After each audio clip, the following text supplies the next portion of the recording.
mungkin kita lanjut ya. Nah, tadi sampai sini, kemudian misalkan kita langsung ini aja ya, kita langsung demokan ini.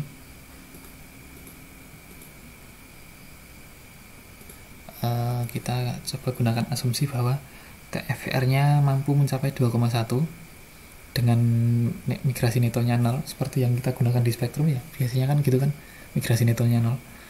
Itu bagaimana? Maka akan dihasilkan dengan dua parameter itu. Di sini ini mortalitas yang enggak mortalitasnya belum dikasih kayaknya di sini.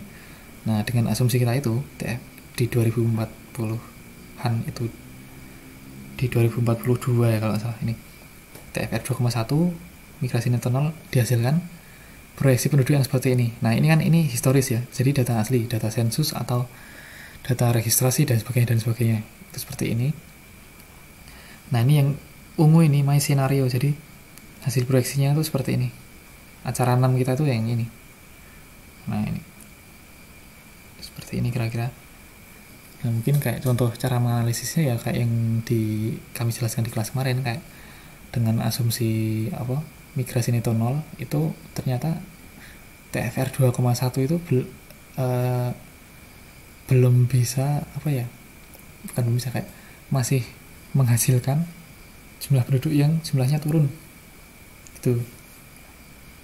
Jadi input dari fertilitas itu masih kurang itu, sehingga input migrasi itu penting. Ini mungkin bisa teman-teman bisa, ini tercantum juga di PPT-nya ini. Nah, mungkin bisa dikaitkan dengan hukum migrasi ini, Ravenstein itu, yang large towns grow more by migration than by natural increase. Jadi grow more-nya lebih pada hasil migrasi daripada fertilitas dan kenaikan fertilitas dan penurunan mortalitas. Seperti itu. Kenapa? Karena mungkin kalau di Kanada ini background-nya negara maju, negara yang sudah kaya, terus ada pesisir seperti itu, ada pesisir, kemudian ada pelabuhan. Nah, ini negara G8, pelabuhan berarti kemungkinan menjadi pusat perdagangan, PDRB tinggi, faktor penarik migrasi kuat, seperti itu. Nah, kira-kira seperti itu ya. Mungkin kalau kita coba lagi, silakan teman-teman coba sendiri juga. Ini kalau migrasinya nambahnya segitu, dengan TFR-nya kita turunin yang agak realistis, misalnya skenario yang agak realistis. Nah, gini 1,28. Oh, ini trans up ya. Ini kalau stay constant tuh duplicate, kalau di spektrum duplicate, stay constant. Tuh. Kalau ini trans up itu berarti interpolate. Kita coba yang trans up aja, yang agak masuk akal. Nah, ini masih kurang masuk akal menurutku karena masih terlalu tajam. Tapi kira-kira seperti ini ya kalau 1,8 dengan migrasinya setiap tahun migrasi netonya adalah 3.000 ya, plus 3.000. Jadi ada kemasukan 3.000. Hasilnya bagaimana? Nah, kira-kira seperti ini.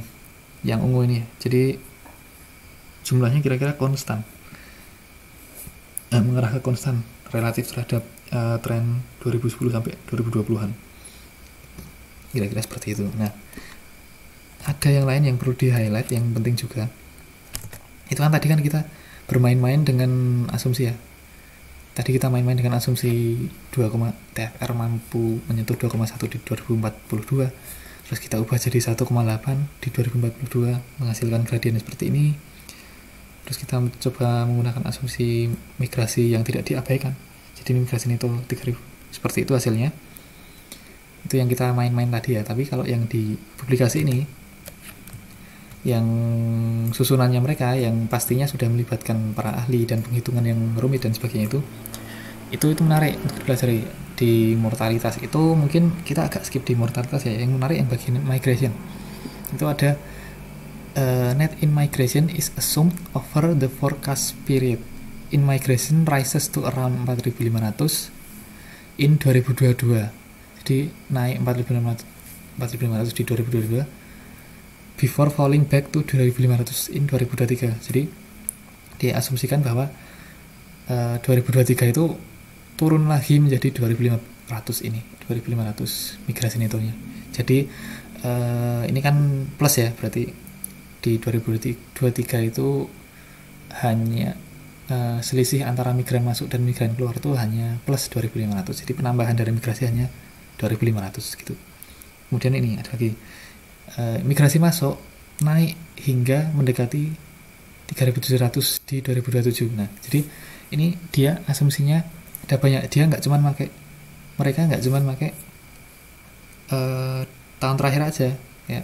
Di tahun 2045 nanti net migration-nya adalah naik sampai 4000 gitu, nggak gitu, tapi dia detail di sini.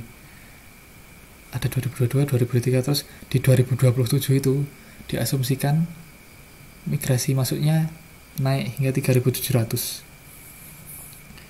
Seperti itu. Oh ya, tadi in migrasinya mungkin aku bilang migrasi neto atau dan sebagainya itu mungkin agak ini fokus ke tulisannya aja. In migrasinya naik 3700 di 2027 sebagai akibat dari meningkatnya pasar kerja karena ada development of the Bay du Nord project. Jadi karena di tahun-tahun tersebut ada proyek Bay du Nord ini, maka lapangan pekerjaannya semakin membaik, jadi semakin menarik untuk penduduk bermigrasi ke situ. Jadi itu adalah alasan penggunaan asumsi 3700 ini. Dan itu masih ada lanjutannya lagi. But drops back down once construction is complete. Jadi setelah proyeknya selesai, sudah terbangun semua ininya, bangunannya, konstruksinya sudah selesai semua, itu in migrasinya akan turun lagi. Jadi net migrasinya kemungkinan akan turun lagi. Seperti itu. In longer term, labor shortages, kekurangan tenaga kerja ya, gara-gara ini penduduk menua itu kemungkinan akan menimbulkan in migration yang lebih tinggi gitu. Nah, jadi kan ini kan alasan lagi toh, karena penduduknya semakin menua, piramidanya semakin lebar yang di atas itu, yang di usia tua itu, maka dari situ kita bisa menganalisis bahwa ada kemungkinan bahwa in migration itu semakin tinggi, atau kalau nggak semakin tinggi ya semakin dibutuhkan, kira-kira seperti itu. Karena diperkirakan seperti itu, maka mereka membangun asumsi, menganggap bahwa net in migration, net itu ya kayaknya, net in migration dapat mencapai 3700 pada 2041. Seperti itu. Jadi prosesnya kira-kira tadi itu, menghimpun kemungkinan, terus angka-angka dan sebagainya, membuat perkiraan kira-kira apakah penduduk menua itu dampaknya ke migrasi itu seperti apa, dan sebagainya. Setelah jadi itu, nah terus barulah kita membuat sebuah anggapan atau asumsi itu ya, yang dimanifestasikan dalam bentuk angka-angka itu. Apakah angka tersebut benar? Belum tentu. Kita sudah tahu kalau itu tuh angkanya